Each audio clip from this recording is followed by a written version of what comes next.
नमस्कार दोस्तों। मैं पत्रकार हरित आपका दोस्त। और आज मैं पहली बार लाइव आया हूँ आप लोगों के लिए। और अ, इस जो मूवमेंट है आपका 10,323, मैं इसमें आप लोगों के बिल्कुल साथ हूँ। और अभी recently it has been since 5 और 6 डेज़ कि मैं इस I came into the cognizance of this event कि जो आपका 10,323 शिक्षकों का जो टीचर्स को एक्सपेल करने का मामला है, ये मेरी नॉलेज में आया है। तो अभी सिर्फ 4 दिन हुए हैं मुझे कि मैं इस जो आपका जो प्रोटेस्ट है इसमें मैं अनऑफिशियली और you can say officially enter हुआ हूँ। तो मेरा आप सब लोगों के लिए यही मैसेज है कि आप लोग बिल्कुल भी एक तो घबराएं मत, क्योंकि जो डेमोक्रेसी लोकतंत्र हमेशा हमेशा संख्या के आगे झुकता है, संख्या बल। और भले ही त्रिपुरा एक छोटा सा राज्य है, लेकिन 10,323 लोगों का शोषण होना ये एक मानवीय त्रासदी है। और ये ह्यूमन राइट्स का मामला भी है। ये मामला सिर्फ पुलिस तक या सिर्फ सुप्रीम कोर्ट या हाई कोर्ट तक जाने वाला नहीं है।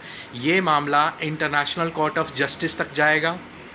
ये मामला यूनाइटेड नेशंस तक जाएगा, क्योंकि ये बहुत बड़ी त्रासदी है कि 10,000 लोगों से ज़्यादा लोगों का शोषण हो रहा है। मेरे पास रोज़ कॉल्स आती हैं और ऐसे लोगों की कॉल्स आती हैं जो कि 10-10 साल से टीचर थे और अच्छी सैलरी पाते थे, 35,000 25,000। और उसके बाद ये जो लोग हैं ये अचानक से इनको इनको बेरोजगार कर दिया गया। और ये लोगों के जो कर्जे हैं वो ये नहीं चुका पा रहे हैं, बैंक के ईएमआईज़ नहीं चुका पा रहे, अपने लोन नहीं चुका पा रहे। इनके पास इनके छोटे छोटे बच्चों को पिलाने के लिए, खाने खिलाने के लिए खाना, बच्चों के लिए दूध और इवन सब्जी तक लाने के पैसे नहीं हैं। ये एक शर्मनाक हरकत है। आपको पता है कि 2018 में जब बीजेपी ने मैनिफेस्टो यहाँ पर लॉन्च किया था, अरुण जेटली साहब आए थे, जो कि माननीय स्वर्गीय अरुण जेटली साहब यहाँ पर आए थे। तो उन्होंने एक वादा किया था। आई थिंक उनका जो विज़न डॉक्यूमेंट में स्कीम नंबर 12 या 13 थी, जिसमें अरुण जेटली जी ने वादा किया था कि अगर जो बीजेपी की सरकार आएगी त्रिपुरा में बीजेपी की सरकार आएगी तो बीजेपी उन सभी 10,323 शिक्षकों को वापस रखेगी। लेकिन मित्रों, दोस्तों, 3 साल हो चुके हैं और अभी तक कोई ऐसा फैसला नहीं लिया गया है। और पिछले 4-5 महीनों से जो क्रूएलिटी, जो हरासमेंट इन लोगों के साथ हो रही है, ऑफिशियली तो बहुत लंबे वक्त तक कई सालों से हो रही है, ये 2-3 सालों से ये हरासमेंट हो रही है। तो इसमें कोई भी चाहे वो बिप्लाब कुमार देव जी हों, उनके यहाँ कोई सुनवाई नहीं है किसी की। फिर चाहे वो असम के सीएम हो, वहाँ पर कोई सुनवाई नहीं है। और और क्योंकि शायद दिल्ली की मीडिया बहुत दूर है, और मैंने ये पहले भी कहा था कि हमेशा नॉर्थ ईस्ट के साथ चुनावों से पहले सौतेले जैसा व्यवहार होता है और चुनावों के बाद अनाथ जैसा। ये नॉर्थ ईस्ट का इतिहास है। हमेशा नॉर्थ ईस्ट को अनाथ ही समझा गया, जो कि बहुत गलत बात है। लेकिन अब ऐसा नहीं होने वाला। ठीक है, अब ये बात दिल्ली मीडिया तो क्या, दिल्ली की मीडिया तो क्या, ये बात इंटरनेशनल कोर्ट ऑफ जस्टिस तक जाएगी। और देखो, कोई भी क्रांति और कोई भी लड़ाई होती है वो समय मांगती है। ठीक है ना। एक अच्छा जो स्टार्ट होता है वो हम जब कर दें तो आप अच्छा स्टार्ट मतलब आपने आधी लड़ाई जीत ली है।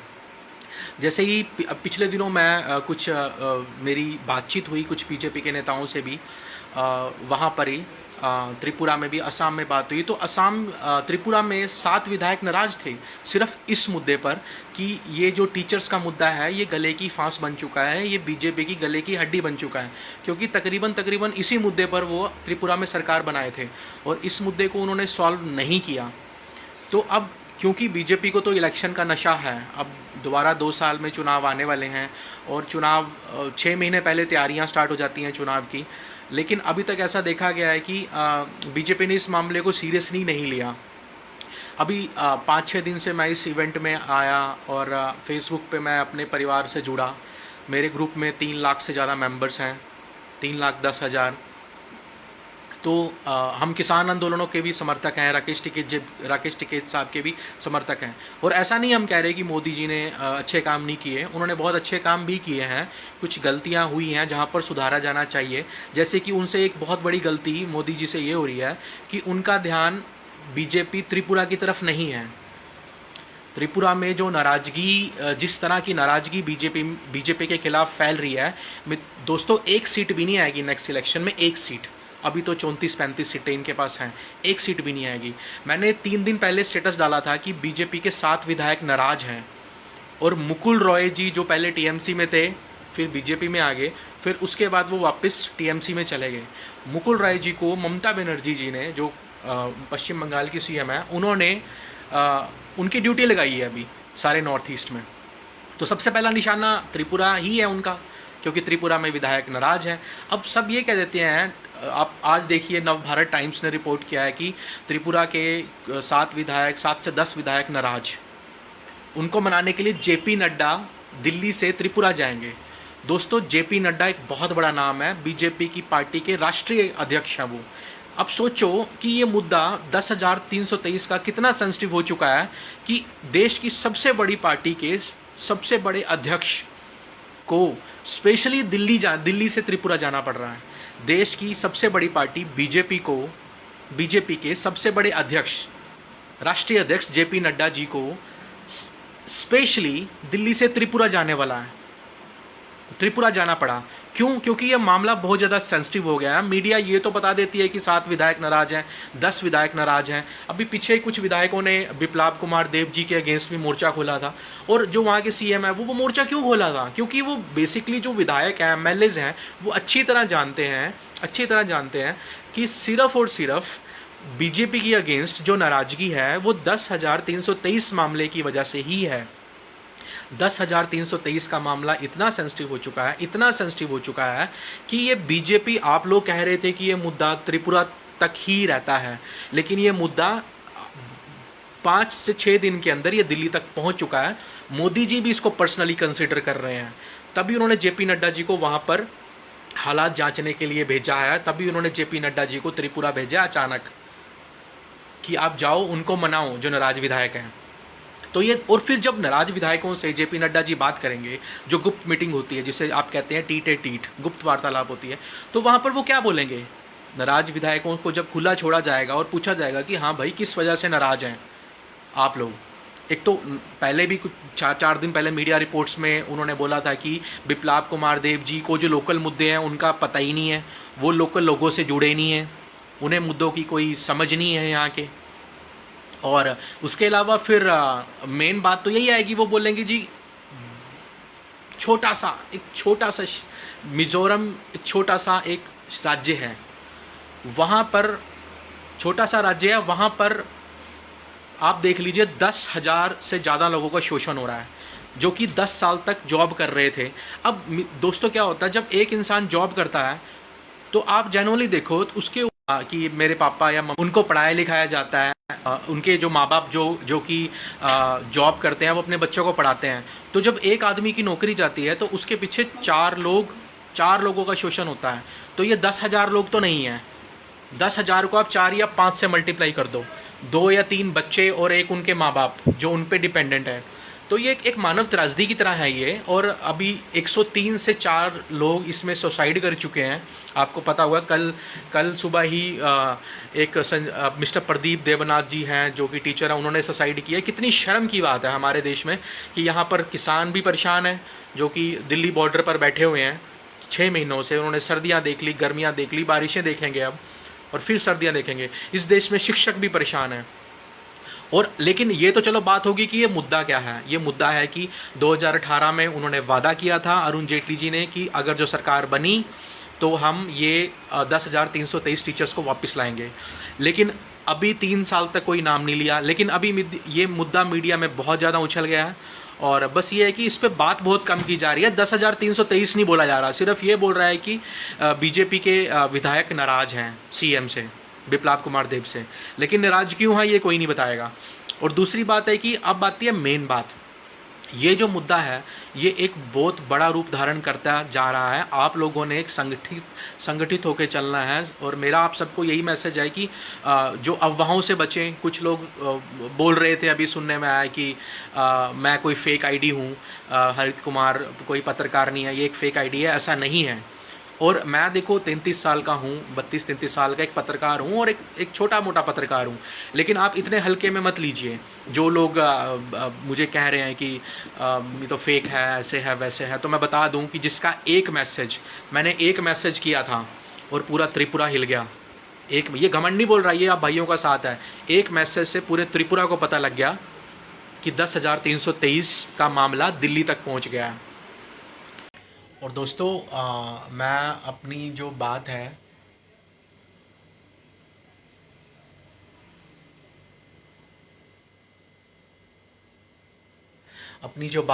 वो यहीं से स्टार्ट करूँगा जहाँ से मैंने ख़त्म की थी। कि आप लोग इस मुद्दे पर, मैं कुछ नटशल में बोलता हूँ कि 10,323 का जो मामला है, मैं पत्रकार हरित, मैं अपने हाथ से जितना अपना कोशिश हो सकता है वो उसमें आपका साथ दूंगा। और एक बात मेरी जान लीजिए कि परिवर्तन समय नहीं आता है। कोई भी जो फाइट होती है, उसे उसे आप समय के अकॉर्डिंगली नहीं जीतते, उसे साहस के साथ जीतते हैं। और इस जो 10,323 का मामला है, ये मुद्दा बहुत जल्दी नेशनल मीडिया में भी आएगा। मैं इस पे वर्क कर रहा हूँ, मैं और मेरी टीम इस पे वर्क कर रही है। और क्योंकि इस मुद्दे में, ये मुद्दा इतना भारी मुद्दा है, इतना बड़ा मुद्दा है। और आपने एक चीज़ नोटिस की होगी कि ममता बनर्जी, जो कि बंगाल के सीएम हैं, तो उन्होंने जब, शायद ही कोई ऐसी रैली होगी जिसमें उन्होंने इस चीज़ का जिक्र नहीं किया कि 10,323, 10,323, 10,323। उन्होंने लगभग अपनी नंदीग्राम रैली और बहुत सी रैलियां जो मैंने देखी, हावड़ा रैली की, एक नंदीग्राम में की, वहाँ हर रैली में उन्होंने 10,323 का मामले का जिक्र किया कि ये बीजेपी ने त्रिपुरा में वादा किया था कि 10,323 शिक्षकों को वापस नौकरी पे रखेगी, लेकिन बीजेपी ने कुछ नहीं कहा। तो अब ये देखिए आप कि इस मुद्दे पर ममता बनर्जी ने अच्छी राजनीति की।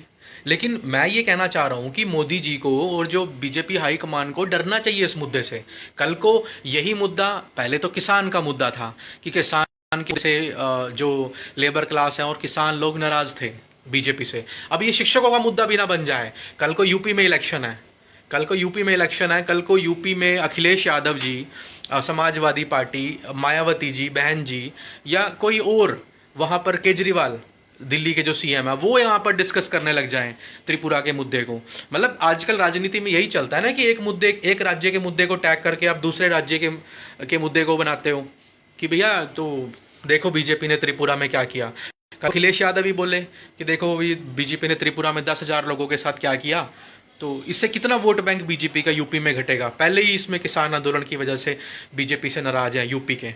फिर पंजाब का मुद्दा है, पंजाब में फिर इलेक्शन है, फिर पंजाब में भी यही होगा। तो बीजेपी को मामले की गंभीरता को समझ लेना, और वो समझ भी रहे हैं। बीजेपी एक बहुत ही अच्छी पार्टी, राजनीतिक पार्टी है, उन्हें समझ है राजनीति की, और वो समझ चुके हैं कि ये मुद्दा बहुत गंभीर होता जा रहा है 10,323 का। और इसमें एक बहुत बड़ी संख्या में लोग जुड़े हुए हैं। 10,000 लोग डायरेक्ट जो जिस साथ शोषण हुआ है वो जुड़े हैं, फिर उनका परिवार है। और बहुत जल्दी बीजेपी चुनाव से पहले 10,323 शिक्षकों को हुआ। मिजोरम, नागालैंड, असम, जितना भी नॉर्थ ईस्ट है, अब देखना, अब छत्तीसगढ़ में इम्पैक्ट होगा। और ये मुद्दा इस मुद्दे को आप सिर्फ टीचर्स का मुद्दा ना मानो, मैं इस मुद्दे को एक ट्राइबल मुद्दा भी मानता हूँ कि भैया ये ट्राइबल्स के साथ एक बहुत बड़ा शोषण है। क्योंकि इस मुद्दे पे 70% ट्राइबल्स भी हैं, शेड्यूल कास्ट भी हैं। तो देखो, शेड्यूल कास्ट के साथ, ट्राइबल्स के साथ ये व्यवहार होता है।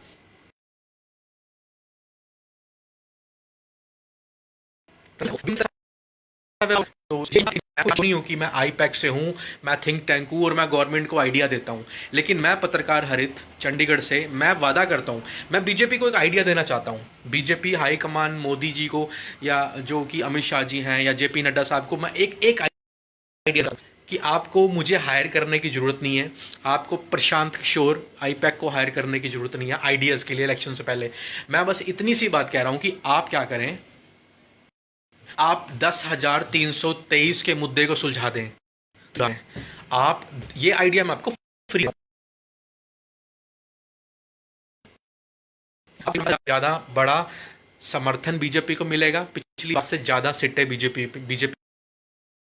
को मैं दे रहा हूं, बीजेपी त्रिपुरा को और हाई कमान को, कि आप त्रिपुरा के मुद्दे को सुलझा दो। सिर्फ 10,323 एक मुद्दा है, इसी को सुलझा दो, आप लोगों की जाएगी। आप लोग किसान के मुद्दे पर भी कुछ नहीं कर रहे हो, वहां पर पूरा हरियाणा, पंजाब, राजस्थान, पूरा वेस्ट यूपी नाराज है। जो सोशल मीडिया पे बीजेपी की हवा थी वो अब नहीं रही। तो हो सकता है त्रिपुरा, अगर जो त्रिपुरा में बीजेपी ने इन 10,323 के साथ न्याय कर लिया, इनको वापस नौकरी पर रखा, डॉक्यूमेंट्स में लिखा है आपने कि भैया हम ये फैसला करेंगे। अब कोई आरटीआई डाल के पूछ ले कि भैया ये आपने वादा किया था, ये वादा कहाँ पे है, तो हो जाएगी। तो ये मुद्दा सेंसिटिव बन गया है। और इलेक्शंस और इस तरह के मुद्दों में ना इलेक्शन का टाइमिंग बड़ा इंपॉर्टेंट है कि इलेक्शंस कब हैं। अब इलेक्शन से पहले बीजेपी मामला सॉल्व करना ही करना पड़ेगा। कि से भी कुछ बीजेपी के विधायक संपर्क में हैं और जो कि विप्लव कुमार देव जी से नाराज हैं और उनकी ममता बनर्जी ने ड्यूटी लगाई है। और गुप्त सूत्रों से ये पता लगा है कि जेपी नड्डा पर बात करने वाले हैं 10,323 के मुद्दे पर। तो जेन्युइन सी बात है, ये मुद्दा मोदी तक पहुंच गया है, मोदी जी तक। और चलो ठीक है, अब कुछ मुद्दों पे वो फेल रहे हैं, किसान आंदोलन पे हम उनसे नाराज हैं, उनकी इज्जत थी वो थोड़ी सी बढ़ेगी।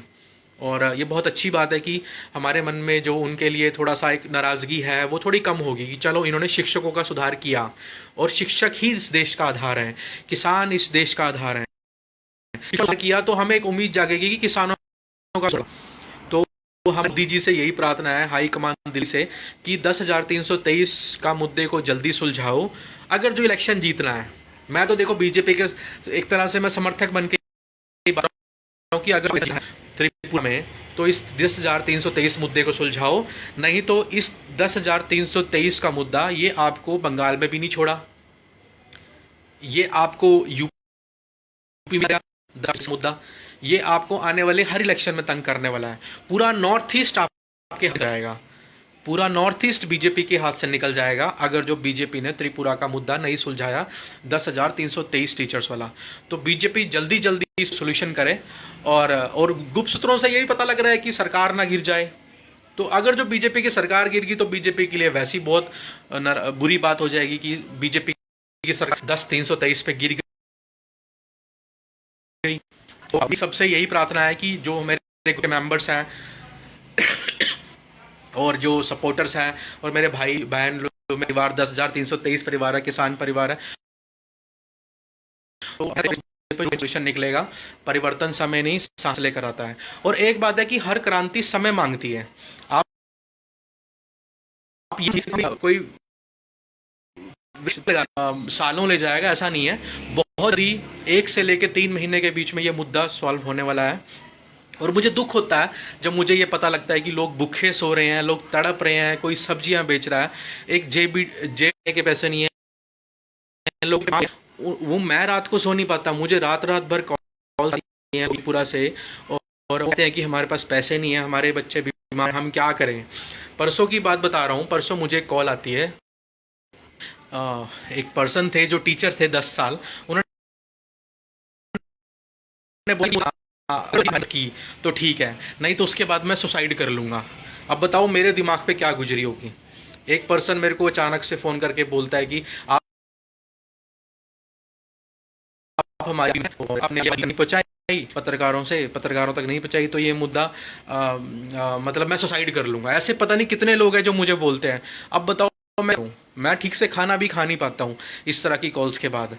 तो बीजेपी हाईकमान से मेरा निवेदन है कि आप इस मुद्दे को जल्दी सुलझाओ, और ये मुद्दा आप सुलझाओगे तो इस मुद्दे से आपको आने वाले यूपी इलेक्शन में भी हेल्प मिलेगी, जो कि लोग नाराजगी थोड़ी कम होगी।